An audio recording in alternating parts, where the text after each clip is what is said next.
एक बूढ़े भिखारी की अनोखी कहानी। हर दिन एक भिखारी दरवाजे के पास आकर भीख मांगता था और घर का मालिक हमेशा घर के बाहर आते ही उसे देखकर फिर जाया करता। कई बार उसके लिए गालियां भी बकता। वो कहता, तू जिंदा ही क्यों है? पूरी जिंदगी ऐसे ही भीख मांगेगा क्या? धरती का बोझ क्यों बना बैठा है? और कभी कभी उस भिखारी को गुस्से में वह धक्का भी मार दिया करता। इतना कुछ हो जाने के बावजूद अधिकारी के मुंह से सिर्फ यही निकलता कि भगवान भगवान तुम्हारे पापों को माफ करे। एक बार सेठ को धंधे में बड़ा नुकसान होने की खबर मिली। सेठ बहुत परेशान था कि तभी उसके दरवाजे पर वही भिखारी आया। गुस्से में अपना आपा खोते हुए सेठ ने उस भिखारी को पत्थर दे मारा। पत्थर लगने के कारण भिखारी का सर फूट गया और उसके सर से खून बहने लगा। फिर भी दर्द से कराहते हुए भिखारी ने इतना ही कहा, भगवान तुम्हारे पाप को माफ करे। भिखारी वहां से चला गया। सेठ सोच में पड़ गए। भिखारी को पत्थर मारा, फिर भी उसने सिर्फ प्रार्थना की। सेठ का गुस्सा शांत हुआ। सेठ का मन शांत हुआ भिखारी का रहस्य जानने के लिए। सेठ ने भिखारी का पीछा करना शुरू कर दिया। भिखारी जहां जहां जाता सेठ उसके पीछे जाता। सेठ ने देखा कि कोई उसको खाना देता, कोई उसको मारता, कोई अपमानित करता तो कोई गाली देता। लोग भिखारी के साथ चाहे जैसा व्यवहार करते, लेकिन भिखारी सबके लिए एक ही प्रार्थना करता, भगवान तुम्हारे पाप माफ करें। अब रात होने को आई थी। भिखारी अपने घर जाने के लिए लौटा। वो अपने घर पहुंच गया, लेकिन सेठ अब भी उसका पीछा कर ही रहा था। एक पुरानी टूटी हुई खटिया पर एक बूढ़ी औरत लेटी हुई थी। काफी कमजोर और बीमार लग रही थी। वह भिखारी की पत्नी थी। अपने पति को वापस आता देखकर वह खाट से उठ खड़ी हुई। पत्नी ने अपने पति के भीख वाले कटोरे में देखा, उसमें सिर्फ आधी बासी रोटी थी। उसे देखकर वह बोली, आज बस इतना ही मिला?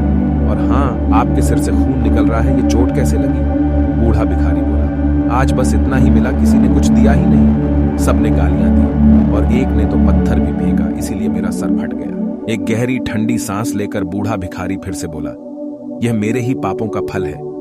तुम्हें याद है कुछ सालों पहले हम कितने अमीर थे? क्या कुछ नहीं था हमारे पास? हमारे पास हर चीज जरूरत से ज्यादा थी, लेकिन हमने कभी दान नहीं किया।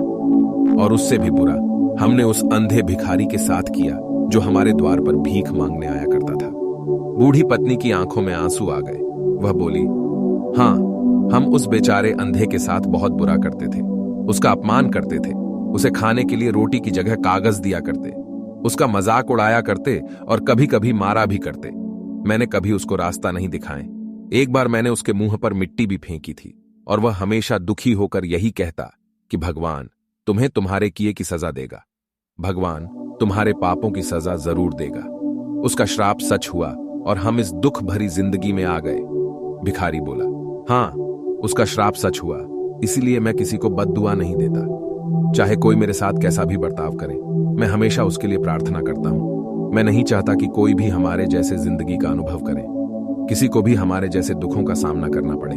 वो नहीं जानते कि वह कितना बड़ा पाप कर रहे हैं, इसलिए अनजाने में हुए पाप की ऐसी सजा किसी को भी मिले, मैं नहीं चाहता। सेठ वहीं पर छुपकर ये सारी बातें सुन रहा था।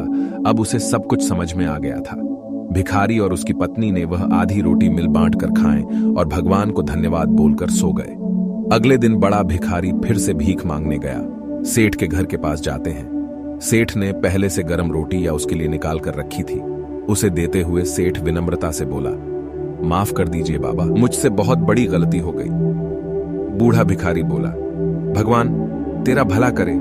इतना कहकर वह आगे निकल गया। इस कहानी से जो सीख लेने लायक है वह बड़ी ही सिंपल है कि आदमी चाहे किसी के बारे में बुरा कहे या भला करे, लेकिन भगवान सिर्फ कर्म के हिसाब से उसको फल देता है। क्या हुआ अगर भगवान नहीं दिखता है? लेकिन यह बात बिल्कुल सच है, उसके खाते में सबका हिसाब बहुत बहुत पक्का होता है। इसलिए जब किसी के लिए कुछ भी करो तो अच्छा ही करो। अगर वीडियो अच्छी लगी हो तो सब्सक्राइब एंड लाइक